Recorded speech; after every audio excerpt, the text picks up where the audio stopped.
Depuis que Netflix existe, jamais une série avait fait 68 millions de vues en une seule semaine. Squid Game 2 l'a fait, et si vous êtes sur cette vidéo, c'est que comme moi, cette série vous intrigue sûrement un peu. Je viens de finir de regarder la saison 2 et il y avait trop de choses qui m'intriguaient. Est-ce que tous ces décors sont vraiment réels? Est-ce que c'est uniquement des VFX? Est-ce qu'il y avait réellement 456 acteurs et figurants sur certains plans? Quel est le matos qu'ils ont utilisé? Quel peut être le budget pour tourner ce genre de série? Bref, ça m'a donné envie de faire plein de recherches, de scruter les interviews, les BTS un peu partout pour pouvoir vous faire cette vidéo.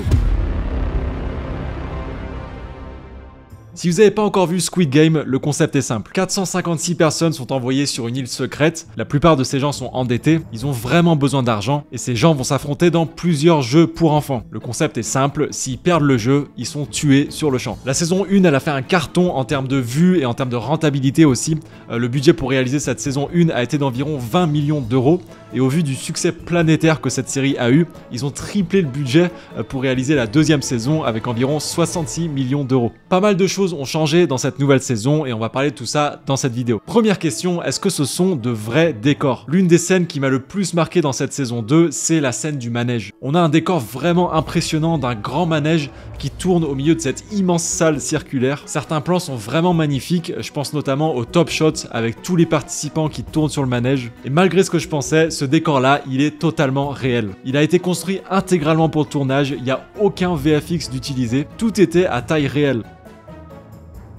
Une autre scène intéressante, c'est la scène des mini-jeux. La scène, elle dure quelques dizaines de minutes dans l'épisode et elle a pris 2 semaines entières à être tournée. Il y avait 300 acteurs sur le plateau et 150 personnes de la prod, donc l'orga devait être millimétré pour réussir à gérer 450 personnes sur un plateau. Cette scène, là encore, c'était une belle galère à tourner parce que ils ont mis beaucoup de cailloux et de poussière, ce qui faisait qu'à chaque fois qu'une équipe de 6 courait dessus, ça créait énormément de poussière et tout le monde sur le plateau se retenait de tousser. Quand la prise était terminée, tout le monde se mettait à tousser. Et pour couronner le tout, ce qu'on voit pas aussi, c'est que pendant ces 2 semaines de tournage, énormément d'acteurs et figurants étaient malades, ce qui les a pas aidés non plus. Faut se rendre compte aussi du travail qui a été fait par l'équipe de maquillage et d'habillage, qui devait s'occuper individuellement des 300 acteurs et figurants, avec les effets de transpiration, de sang. Faut éviter un maximum les faux raccords, donc le travail est juste monstrueux.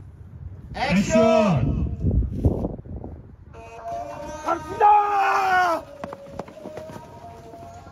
Alors forcément sur certains jeux, sur certaines scènes, ils ont rajouté des VFX. Je pense notamment à la saison 1, le jeu avec le pont en verre. C'est l'un des décors les plus impressionnants des 2 saisons, je trouve. Impressionnant pour nous en tant que spectateurs, mais aussi pour les acteurs. Le pont était en réalité à 1 ou 2 mètres du sol. Ils ont utilisé des fonds bleus avec des croix dessus pour venir incruster et traquer le décor en post-prod. Les candidats, ils étaient accrochés avec un câble quand ils sautaient. Ils étaient retenus par un plateau qui descendait rapidement quand ils passaient à travers le verre. Les acteurs ont trouvé le décor hyper impressionnant et certains d'entre eux ont même eu peur de sauter et ça a rendu leur expression corporelle encore plus réaliste. Pour le coup, tous les acteurs ont vraiment donné de leur personne pour que ce soit le plus réaliste possible. L'acteur principal qui est Lee Young a même décrit le tournage comme, je cite, une année physiquement et mentalement épuisante.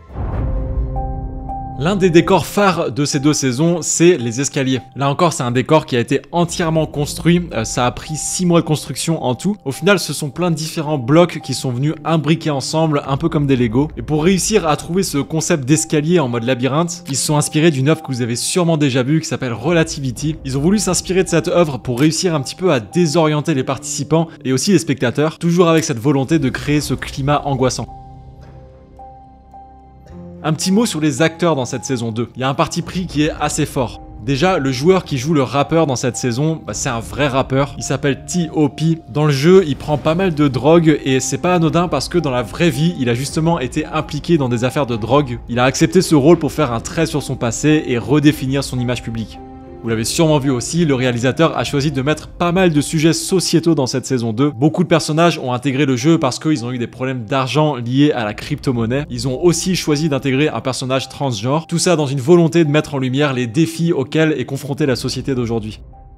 Le setup caméra. Pour les fans de matos, j'ai fait mes petites recherches pour voir ce qu'ils ont utilisé comme caméra et comme rig. Pour la saison 1, ils ont utilisé des caméras RED. Ils ont utilisé la RED DSMC2 8K. Ils ont aussi utilisé la RED Ranger Monstro. Et sur la saison 2, ils sont passés sur la fameuse Arri Alexa 35. Ce qui est intéressant, c'est qu'ils ont utilisé pas mal de différents setups. Il y a des plans tournés sur slider. Ils avaient également un gros rig sur stabilisateur. Ils ont utilisé le Ronin 2 à ne pas confondre avec le RS2 qu'on pourrait utiliser nous. Là, avec le Ronin 2, on est sur un gimbal qui est beaucoup plus imposant. D'ailleurs, souvent, il le tenait à deux, une personne de chaque côté à cause du poids. Ça devait pas être simple d'être bien synchro sur les plans où les acteurs couraient. Ce qui est pratique avec le Ronin 2, c'est qu'il est compatible avec les câbles pour travelling, il est compatible avec les drones, les grues aussi. D'ailleurs, ils ont beaucoup utilisé les grues, notamment pour les plans dans les escaliers ou quand il fallait prendre un petit peu de hauteur. Et un autre setup qu'ils avaient, c'est tout simplement de tenir la caméra à la main, notamment pour les scènes d'action.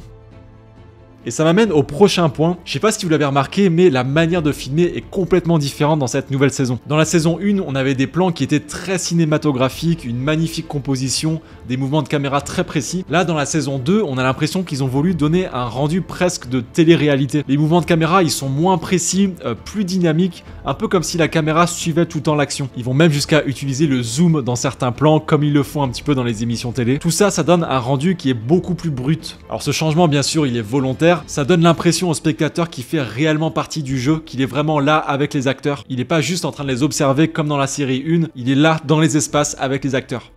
Vous le savez, je me suis découvert une passion pour l'étalonnage. J'ai beaucoup analysé le travail de lumière et l'étalonnage sur la série. Et je me suis rendu compte que sur la quasi-totalité des plans de la saison 2, il y a des tons roses ou rouges présents sur les plans. Parfois c'est très discret, mais si on analyse bien, vous allez voir qu'on les voit quand même. Que ce soit sur les décors ou sur les tons de peau. On voit d'ailleurs qu'il y a eu beaucoup plus de travail sur la lumière dans cette saison 2.